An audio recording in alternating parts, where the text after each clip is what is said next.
In this video, we're going to go over the history of Killington, Vermont, and how it came to be one of the most popular skiing destinations in America. The story of Killington's origins actually traces back to the 1930s, when the Winter Olympics in nearby Lake Placid, New York, sparked new public interest in downhill skiing.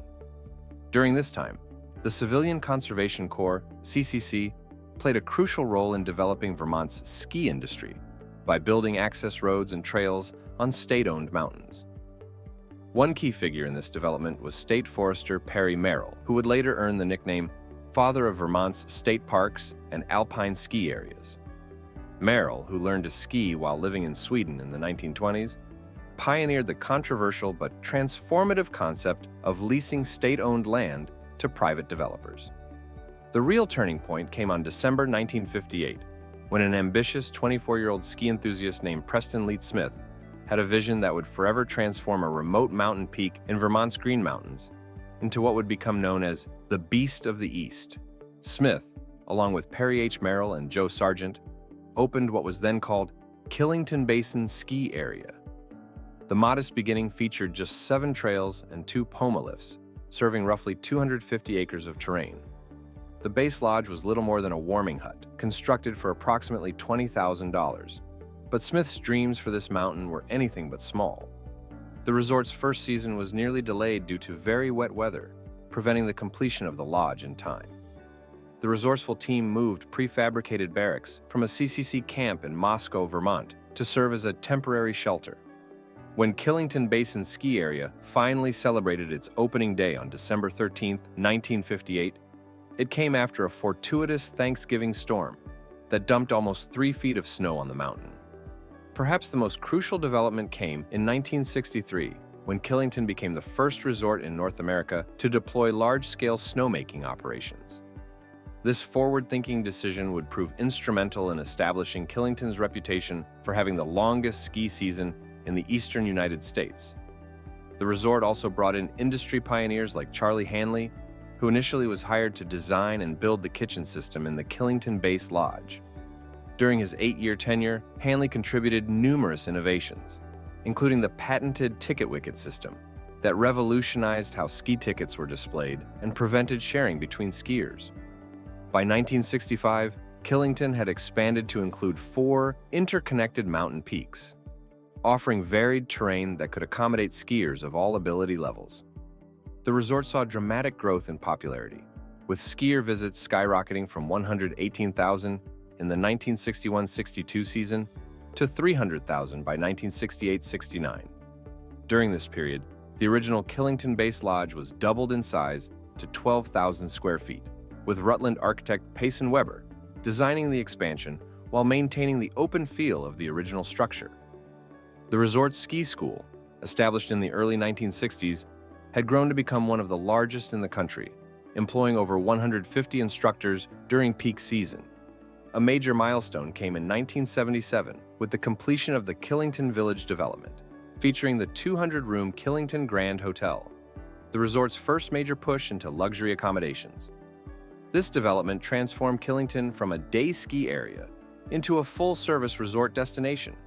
The resort faced its first significant challenge in 1973, when an energy crisis, inflation, and political opposition towards ski area expansion caused Killington to lose money for the first time.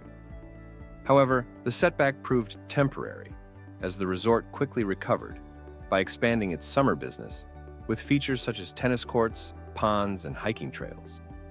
A significant achievement was reached in 1982 when Killington finally achieved its long-sought goal of lift-served June skiing, operating until June 15th that year. This accomplishment helped cement Killington's reputation as the King of Spring and established a tradition of having one of the longest ski seasons in North America. In 1987, Killington installed its first 2 high-speed detachable quad chairlifts. Later, in 1994, the resort added the Skyship Express gondola, which connected the Skyship base near Route 4 through the Needles Eye area and up to Sky Peak. By the late 1990s, Killington had grown to encompass 7 mountain peaks, with 200 trails spread across 1,182 acres. The resort's 33 lifts could handle over 44,000 skiers per hour, making it one of the highest capacity ski areas in North America. The turn of the millennium brought new challenges and opportunities. In 2007, Powder Corporation and SP Land Company purchased Killington, ushering in a new era of development. The transition wasn't without controversy, as the new ownership's decision to stop honoring lifetime passes sparked significant debate within the skiing community. The resort faced one of its greatest challenges in August 2011 when Tropical Storm Irene devastated Vermont. The storm caused extensive damage to Killington and the surrounding area, washing out roads and damaging facilities, including lifting the Superstar pub off its foundation. However, the resort demonstrated remarkable resilience, quickly mobilizing resources for repairs and managing to open for the 2011-12 season with minimal delay. In recent years, Killington has continued to cement its position as a premier ski destination. The resort made history in 2016 by hosting the Women's World Cup racing, marking the return of World Cup skiing to the East Coast for the first time in 25 years. The Superstar Trail was developed into a world-class racing venue, with New England native Michaela Schifrin winning multiple events there, creating a new Thanksgiving weekend tradition that draws tens of thousands of spectators.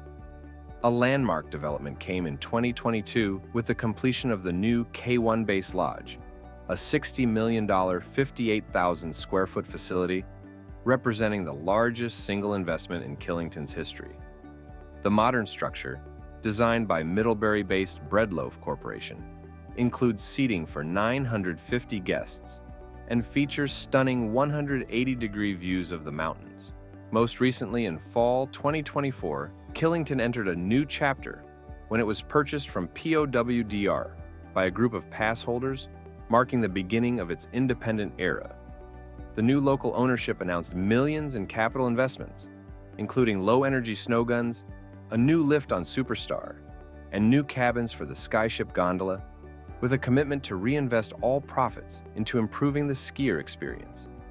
Today, Killington stands as a testament to Preston Smith's original vision, having grown from a modest ski hill into the largest ski resort in the eastern United States. With over 1,500 acres of terrain, 21 lifts, and the most extensive snowmaking system in North America, Killington continues to live up to its nickname as the Beast of the East.